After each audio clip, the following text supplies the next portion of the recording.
Allora, Friuli Venezia Giulia al fianco dello sport paralimpico, uno sport che sta dando grandissimo successo all'Italia, ma che apre anche un turismo particolare. Dopo i mondiali, quali strutture rimarranno a Tarvisio per essere accessibili a tutti?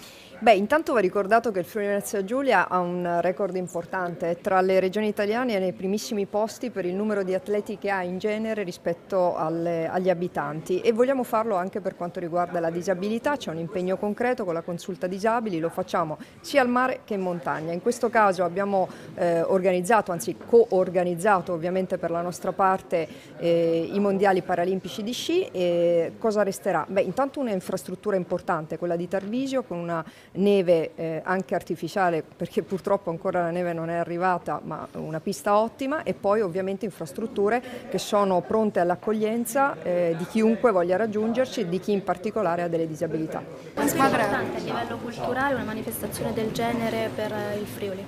Importantissima anche perché abbiamo lavorato molto sulle scuole, quindi culturalmente quello che lasceranno questi mondiali sarà anche una presenza costante negli istituti scolastici per avvicinare i ragazzi anche alla disabilità, e 1600 di questi ragazzi verranno ad assistere alle gare.